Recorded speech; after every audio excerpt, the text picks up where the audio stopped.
Hi, my name's Will and I'm a wildlife presenter, videographer and writer based in Scotland.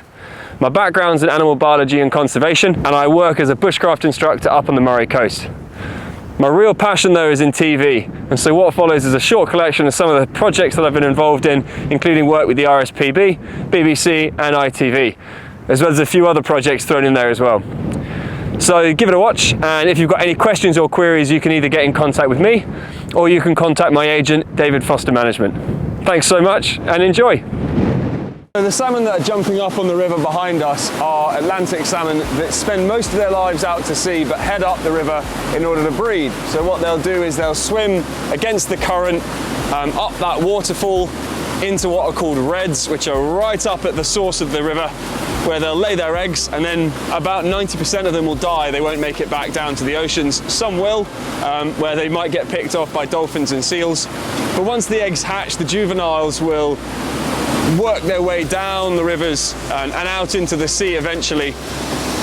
The amazing thing about the salmon though is that they go through these impressive physiological changes, because they're obviously having to breathe in fresh water when they're here, and then when they head out to sea they have to breathe in salt water, and then when they come back in again to spawn they have to then switch back again to being able to breathe fresh water, which puts a huge amount of metabolic pressure onto the animal. 100 metres away from a dog otter that's just caught a flounder.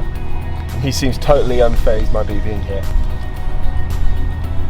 It did take hours to find him, and it's worth pointing out that they can roam huge ranges across one single stretch, and the males roam further than the females. Most otters, when they eat their food, start with the head first before going for the rest of the body, just in case the fish fights back.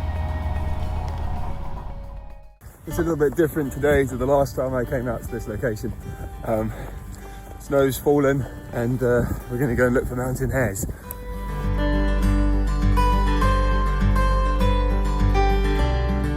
And I've just spotted one off in the distance. He's got a little trail of footprints leading up to him, which actually has made him stand out a little bit. So I'm going to try and get a good angle on him.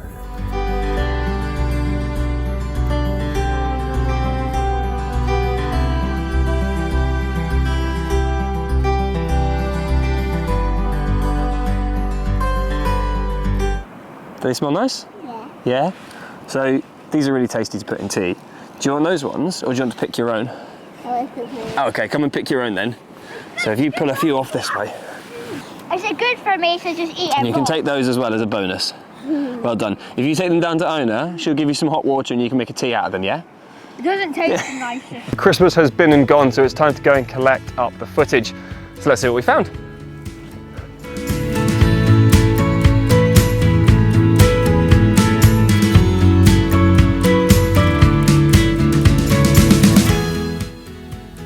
That's a nothing. Badger! There's a badger! There's a badger! He came out at 6:30. Badger! Badgers are surprisingly cleanly, and what they like to do is change their bedding regularly.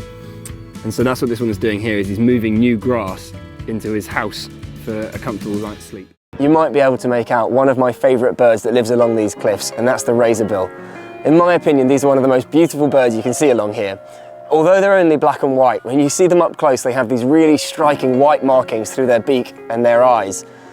And the males and females have almost identical markings, although the males are usually slightly larger. And every year they come onto the cliffs, they select a mate, and then they'll lay one single egg on an exposed ledge after about 3 to 5 years.